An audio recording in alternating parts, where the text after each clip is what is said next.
Hello and welcome back to the DIY Homefront channel. Today is a continuation of what originally was an oil change, but it was taking too long, and now it's going to be a separate video called Rotating Your Tires in the Driveway. Hope you enjoy it. If you see anything that's questionable, leave me a comment.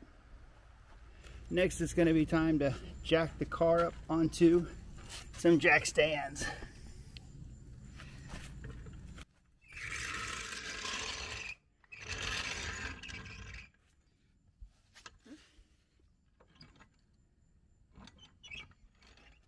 It can be really hard trying to find a spot to jack the car up. Sometimes it's best to be on the ground and just look for it.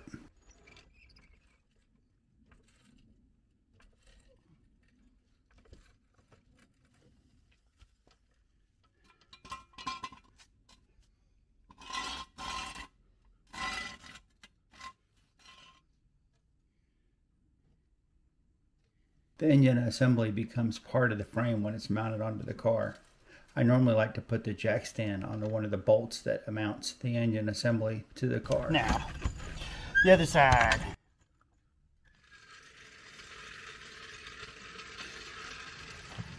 I need to double check and make sure I got the parking brake on. I should say my wife has the parking brake on.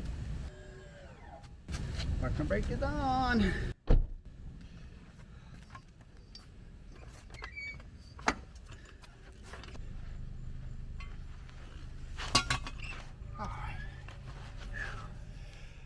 Now the weight of the car is resting on the jack stands, so it won't be able to fall. Okay, now we got to jack up the back.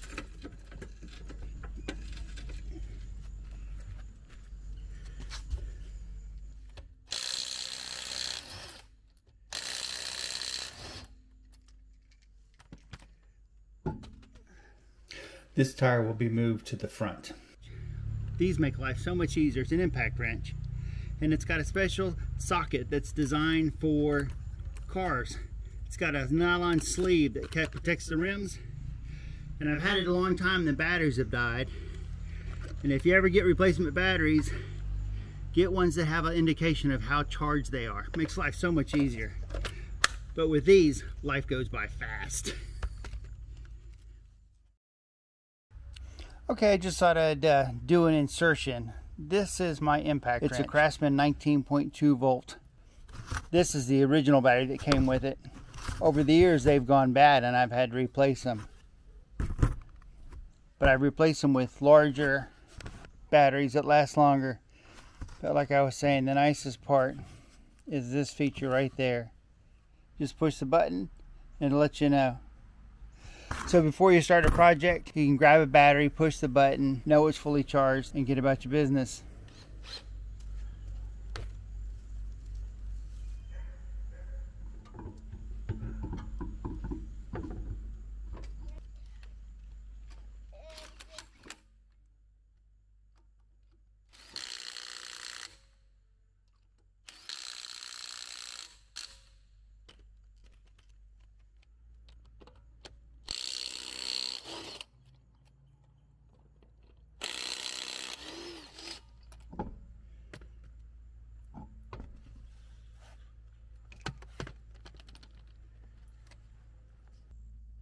Now the driver's side front tire is on the passenger side rear.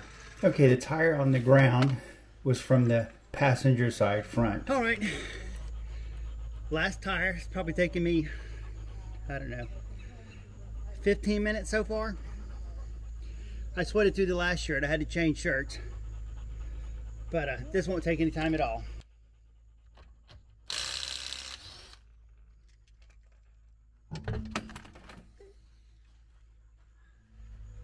Normally I'd probably be paying a bunch of attention to the wear patterns on the tire, but the car is relatively new.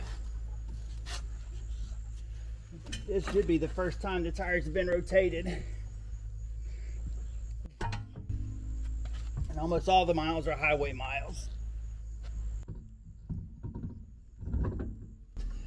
Should go quick. Always start the lug nuts before you use any kind of impact wrench, because the wrench has enough power that it will thread them on whether they're threaded right or not, which will strip them out or make them impossible to get off. So always go through and get them on. And you can always start with one and use it to help cinch the tire up.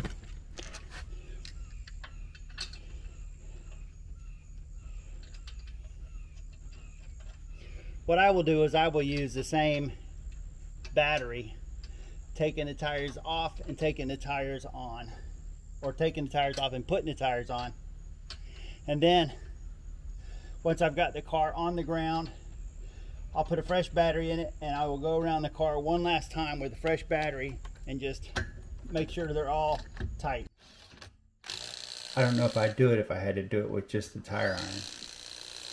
I can't imagine how long it would take to manually turn all the lug nuts.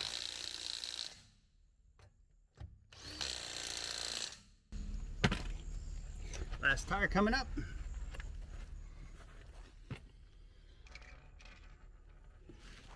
The driver's side rear tire gets moved to the driver's side front location.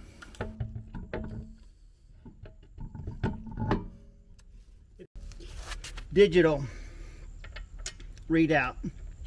It showed you where each one of your tires were and the pressures. I think the system could be confused because I'm pretty sure it knows which tire is on which side.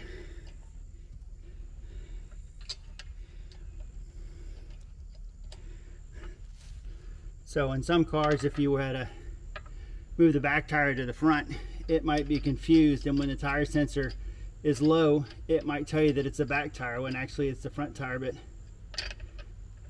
I've only had that happen, well, I've only had the tire indication light come on twice the whole time I've owned my cars. Once in a pickup truck when I about had a blowout because the tire was bald, and then once in a Honda I had a slow leak and it had like 5 pounds of pressure in it. But either way, I checked all the tires. The impact driver is really loud. I have reduced the volume every time I've used it. Normally you tighten in a star pattern, alternating from side to side instead of just starting with one and doing a circle like you would on the face of a clock. For the jack to go, one is right here. But like I said, the other one I usually use is, I go to where the subframe is, right there. For whatever reason, the floor jack doesn't seem to want to be high enough, even though I use the floor jack to put the jack stand under the car. So I'm going to the engine subframe, and that'll fix it.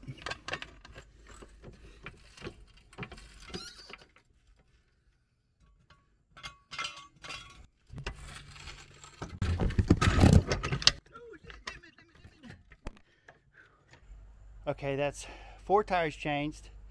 The car's unjacked and off the jack stands.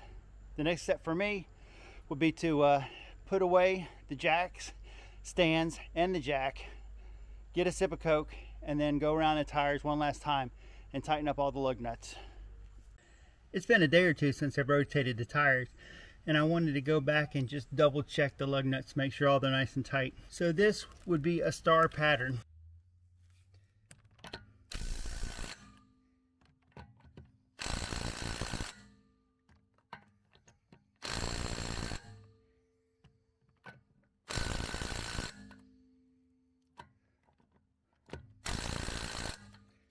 There we go, a star pattern. 1, 2, 3, 4, 5.